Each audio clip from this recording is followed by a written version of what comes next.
Israel पर भड़के अमेरिकी राष्ट्रपति। एक और खबर आपको बता दें, जेडी वेंस ने कहा बेरूत में निर्दोषों की हत्या मंजूर नहीं, डील पर मुहर लगने वाली है तभी बमबारी क्यों, ये वेंस कह रहे हैं। बेरूत में आम लोगों को निशाना बनाया गया। जेडी वेंस का कड़ा रुख, जिनका हिजबुल्लाह से लेना देना नहीं वो भी मारे जाते हैं।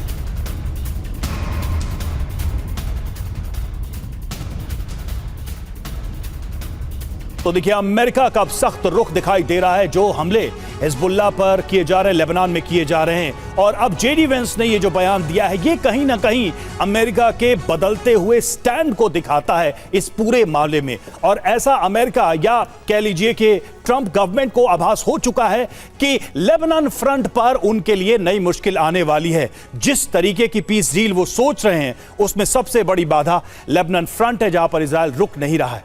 देखिए, डील के बाद दोस्ती दुश्मनी में बदल गई। कैसे, क्या हुआ? नेतन्याहू को जेडी वेंस की धमकी सामने आई है। क्या कह रहे हैं वो? इजराइल टकराव की बजाय सहयोग का रास्ता अपनाए। दूसरा ये कि यूएस हथियारों और पैसे से इजराइल की रक्षा की जाती है। ट्रंप को इजराइल का दुश्मन समझना सबसे बड़ी भूल। अगर मैं इजराइल में होता तो अमेरिका से दुश्मनी नहीं करता। ट्रंप के अलावा बेहद कम लोग जिनकी इजराइल से सहानुभूति है। इजराइल आत्मरक्षा करे, लेकिन शांति प्रक्रिया का भी सम्मान हो। जब डील पर मुहर लगने वाली थी तभी बेरूत पर हमले हो गए। हमले में वो लोग मारे गए जिनका हिजबुल्लाह से लेना देना नहीं। लेबनान में निर्दोषों की हत्या करना अमेरिका को मंजूर नहीं। उम्मीद है हिजबुल्लाह और इजराइल हमले नहीं करेंगे। वेंस की धमकी के मायने क्या है, इसका अर्थ क्या है? इजराइल ना भूले कि अमेरिकी मदद पर इजराइल का वजूद है। ट्रंप प्रशासन का विरोध करने पर अमेरिका से मदद बंद हो सकती है। इजराइल कोई भी ऐसा कदम ना उठाए जिससे डील संकट में आए। लेबनान पर कोई भी फैसला बिना वॉशिंगटन की मंजूरी के ना हो। तो आप देखिए, ये सारी स्थितियां नजर आ रही हैं। और अब बात कुल मिलाकर संदीप त्रिपाठी जी यही है कि अमेरिका फंस चुका है। जिस तरीके से प्रॉक्सीज को लेकर कोई स्टैंड नहीं ले पाया अमेरिका, कोई बात नहीं कर पाया, डील में उसको मेंशन नहीं किया गया ठीक तरीके से, और तब यह उम्मीद की जा रही है कि लेबनान बॉर्डर जो है वो शांत हो जाए। आज अमेरिका निर्दोष लोगों के मारे जाने की बात कर रहा है, लेकिन अमेरिका खुद जब हमले करता है तो क्या इस बात का ध्यान रखता है कि वो हमले कर रहा है तो चाहे वो तेहरान हो, वो चाहे दूसरी जगहों पर हो, वहां पर मासूम लोग मारे नहीं जाते हैं?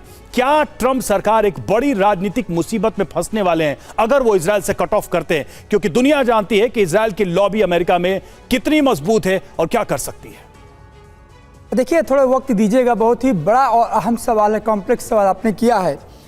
रीगन को कोट करते हुए अभी 2 दिन पहले रीगन को कोट किया था, ट्रस्ट बट वेरीफाई।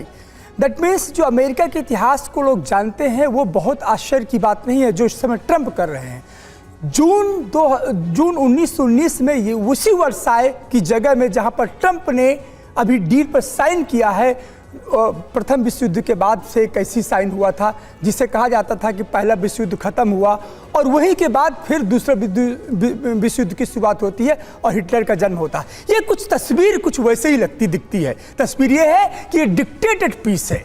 ये डिक्टेटेड पीस उसी तरह जिस प्रकार से जर्मनी को लग रहा था कि ये ह्यूमिलेशन है, ये उसी तरीके से आज इजराइल को लग रहा है कि ये डिक्टेटेड पीस है। लेबनान को लग रहा है ये डिक्टेटेड पीस है।